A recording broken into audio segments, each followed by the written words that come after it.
email there, you know what I'm saying? It doesn't matter because he already got you. The minute you go on the straight path, that's when you really find him. Dedicated. And what did he say? He said he will come at them from in front of them, meaning that sometimes he can just come right in front of you. Some of us so weak that he ain't got to do a whole lot. He just come right in, here you go, and then you go with it. Then he says, min khalfihim, from behind them, meaning what? That sometimes he got to sneak up on you. You know, you might be one that's strong enough to like, man, I'm not going for that. So he got to come with some game from the back. And then he come from the right and the left, and he says what? Now here's the kicker. What's beautiful about Satan is that sometimes he slips into telling us that which we need to receive to know how we can beat him. He tells Allah, he said, وَلَا تَجِدَ أَكْثَرَهُمْ شَاكِرِينَ. He says that I will mislead all of them, but you will find most of them ungrateful. Okay, this is the first thing he said. You'll find most of them ungrateful. So that little soundbite lets us know that Satan is letting us know about Allah. That one of the things that Allah will punish us first and foremost is ingratitude. Okay, understand that Allah does not like the human being to be ungrateful. Our heart is beating because of Allah. Your liver is functioning properly because of Allah. Your kidneys are working because of Allah. We don't think about our kidneys unless something go wrong. We don't think about our heart. We don't think about our liver. The only time you think about your heart, you go, man. Now all of a sudden you want to take Shahada. That should do it. No. That should do it. You see, you want to do some dhikr, not God, minute that pain gone, you back into the foolishness. I mean, this is human nature. This is human nature. So here Satan says that you'll find most of them ungrateful. And in another verse, he says, and this is the real one here, he says that I will mislead every single one of them. That's a bold statement. I will mislead every single one of them except those who are what? Sincere. So now in order to beat him, all you got to do is be what? That's it. Everybody knows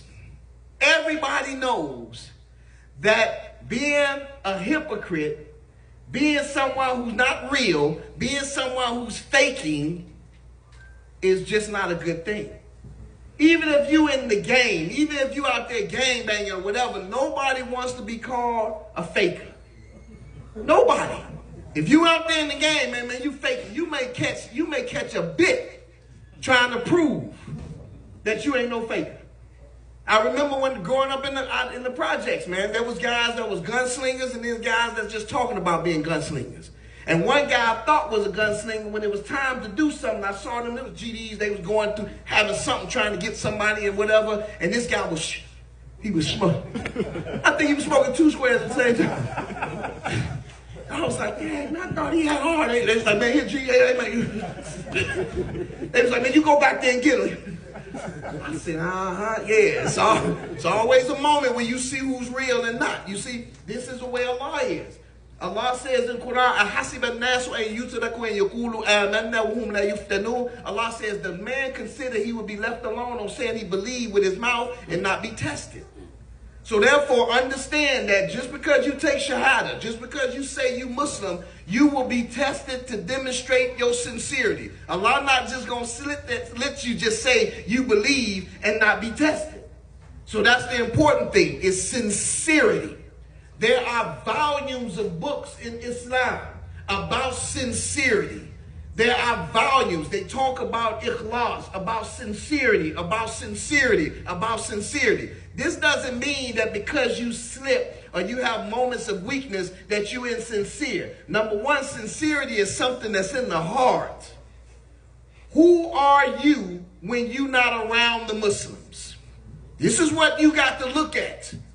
Who are you when you are not around the Muslims? Because Ali ibn Abi Talib, radiallahu anhu, one of the great illustrious companions, he said that there are 4 things that's extremely difficult for the human being to do. Understand about Islam, that one of the things about Islam is that it is hard to do the right thing. It's understandable. That's the struggle, doing the right thing. He said there's 4 things that's extremely difficult to do. And the first thing he mentioned is to be conscious about Allah in privacy, in solitude. Who are you in privacy? What are you thinking? What are you doing? What is it about you? What you got? These things are reality. What type of Muslim are you when you're not around the Muslims? Now, does this mean that you're a faker because you come to the masjid and you be a little bit more stronger? Well, we all get stronger around each other, you know. But now you outside doing something else, because sometimes, as I told a brother, man, I said, the worst thing is dealing with a Muslim who today he gonna be Abdul Rahim and tomorrow he gonna be Raymond. And no, for real, it can be dangerous. You know what I'm saying? Because you don't know who he is. You know what I'm saying? When he's dealing with you, we want to always deal with each other as Muslims. So he said the 4 things is, number 1, he says being conscious of Allah when nobody's around. This is what Allah looking at. It's easy to be Muslim when you're around everybody. Assalamu alaikum, how you doing, brother? Alhamdulillah. Allahu Akbar, brother. Alhamdulillah, about Islam. But when you're away from Allah, or when you're away from the people, know that Allah is always there. The second thing he said was to give people charity when you are most in need of it yourself.